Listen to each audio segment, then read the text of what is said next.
Good morning children, Saira. Welcome back in this video in which we are having our biology chapter, chapter 15, improvements in food resources. Children, earlier you have covered some topics which we were having in this chapter, and now in this video we are covering some more topics which are related to the various improvement programs which we can apply for getting the improved crop yield, or how can we increase our crop yield. So in this section we are having the major activities for improving crop yields.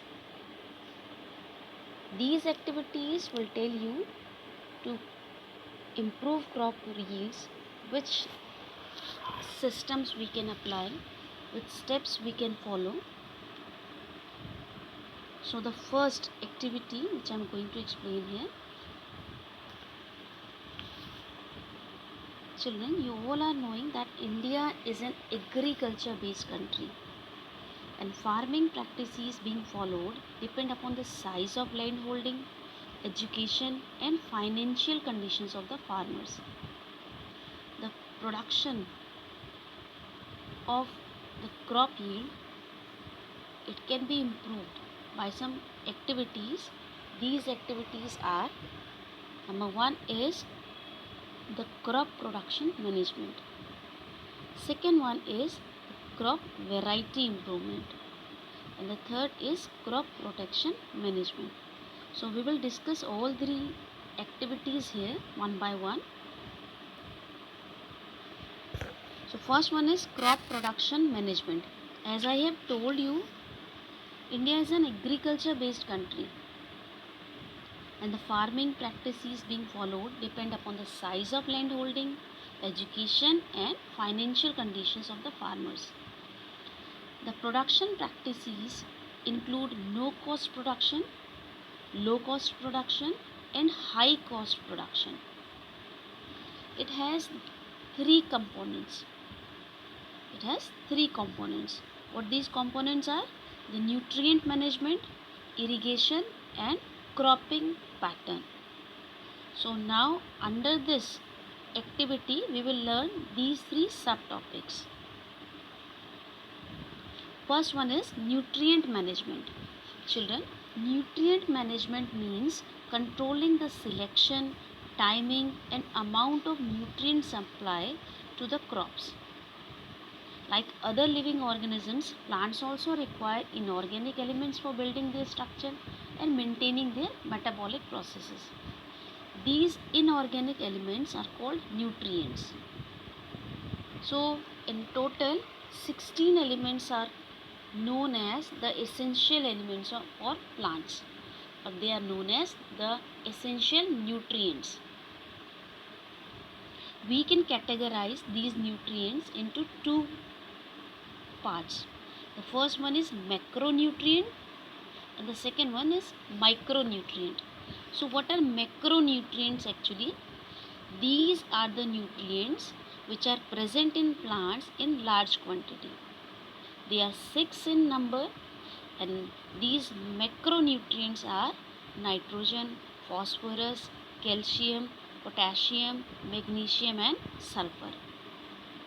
Now what is micronutrients? Micro means small amount. So these are the nutrients or elements which are present in plants in small quantity.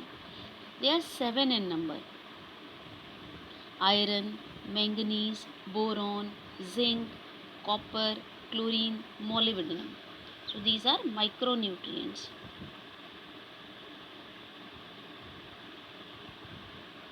After this, some more nutrients we are providing the plants in form of manure and fertilizers. So what is manure actually? It's an organic substance which is prepared by decomposition of animal excreta. What is manure? It's an organic substance. How it is prepared? By decomposition of animal excreta and plant waste. And the main thing about manure is that it is rich in humus. It is very fertile. And what are fertilizers?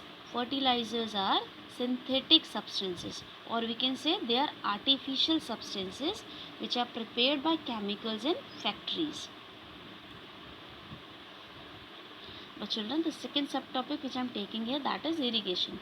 You all must be knowing irrigation means supplying water to crop plants. So the process of supplying water to crop plants, by means of canals, wells, reservoirs, tube wells, etc., it is known as irrigation, and it increases the ground water level and fulfills the crop's need. How many types of irrigation system we can use? There are many systems, irrigation systems which we can use.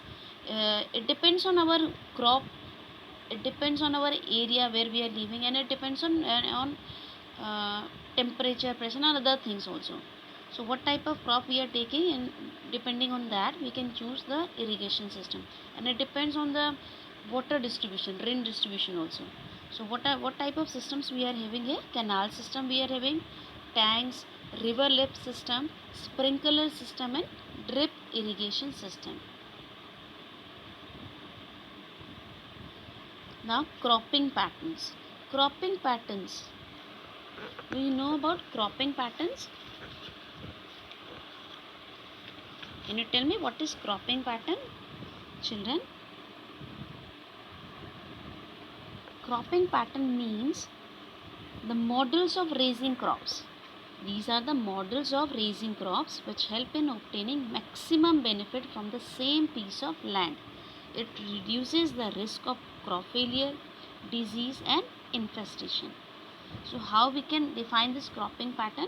Cropping patterns help in obtaining maximum benefit from the same piece of land, and it reduces crop failure risk, disease, and infestation. There are three common cropping patterns. First one is mixing cropping or mixed cropping. Mixed cropping, in which we are having two or more crops. We are growing two or more crops together simultaneously on the same land piece. In example, if I'm giving you example, then we can take example of wheat, mustard. These two crops can be grown together on the same land piece, or we can grow wheat and gram. Next type of cropping pattern is intercropping, in which two or more crops are grown simultaneously in the same field. But here's some differences there. They are grown in definite row pattern. Means if we are growing two crops, both the crops will be having different rows. Okay, we will not mix them together. So here examples are given like soybean and maize and cowpea. They can be grown together in same field but in different patterns or rows. Next is crop rotation. Children, crop rotation. The word rotation, it is giving meaning itself. Rotate. What you are doing? You are rotating the crops. Means in one season or for a particular time you are growing one crop.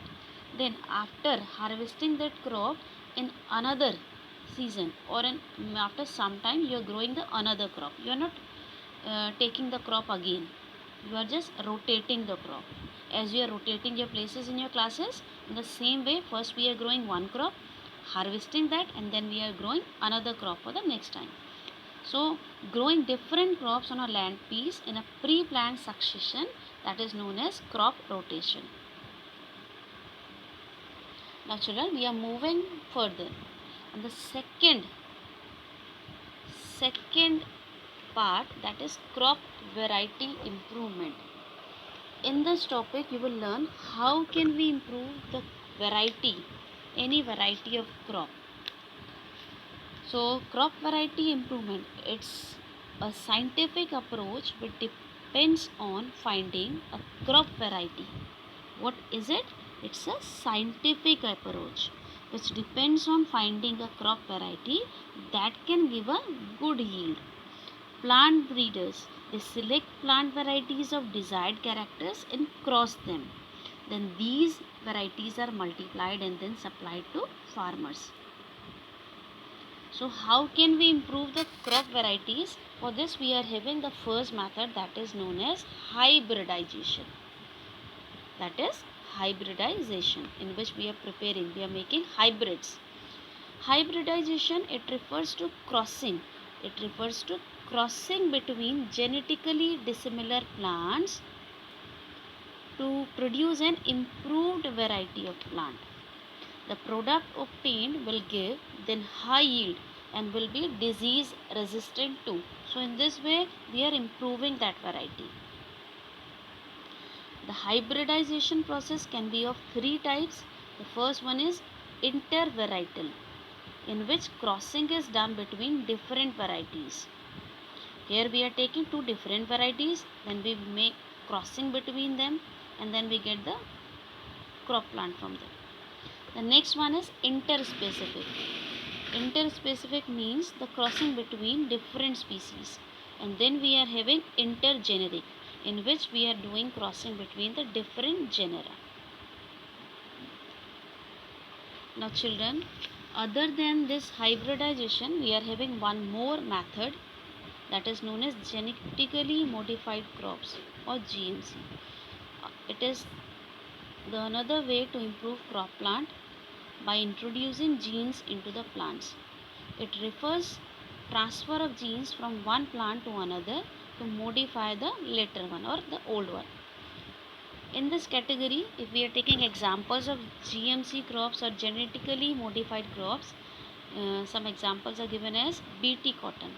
BT cotton is the variety which is disease resistant.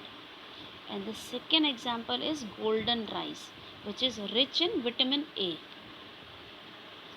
So what we are doing in this GMC technique, in this technique genes are changed or altered by some genetic engineering techniques to get desired characteristics in crop plant. It mainly aims to improve crop protection and crop production. Now the third topic which we are having here, that is crop protection management. So what we have done in first part we have produced, it was crop production management. We have produced a good yield of crops. Then in second step what we have done, it was crop variety improvement. We were improving the varieties of plants. And after getting all these things, after getting production, after doing improvement, in third step what we are doing, we are protecting them. So how to protect them, what type of steps we can take here, it comes in the third point, that is crop protection management. Field crops are infested by a large number of weeds, insects, pests and diseases. These can cause economic loss by destroying crop products. So crop plants should be protected from these. So in this category, first is weed. What are weeds actually? These are the unwanted plants. These are the unwanted plants which grow along with the crop plant. They compete with the crop plants for food, water, space and light. And some examples of weeds are xanthium, parthenium, etc. So if we know that weed is grown along with our crop, how can we remove it?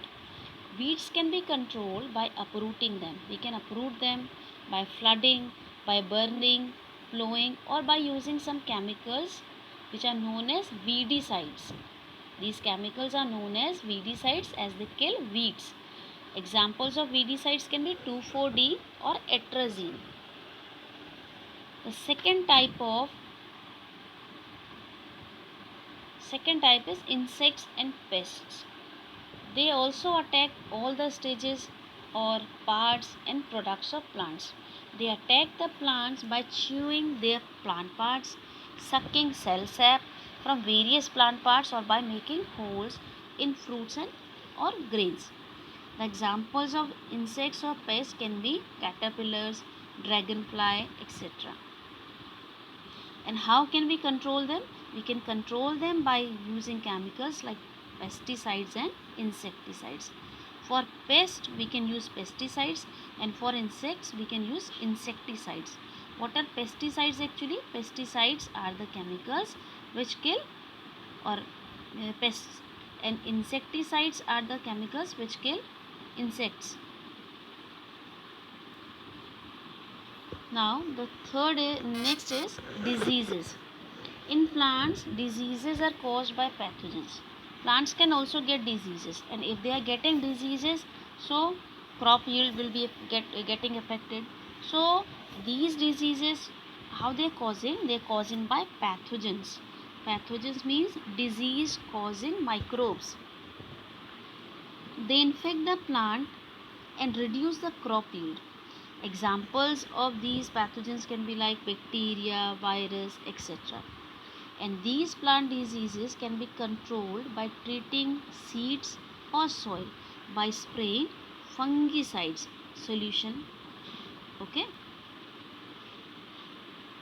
so children, in this way we have finished our topic, and in this topic, in today's video, you have learned about the three practices, three scientific approaches with which we can get high yield of crop. After finishing all these things, I am giving you home assignment, and in next video you will be having the topics like storage of grains and animal husbandry.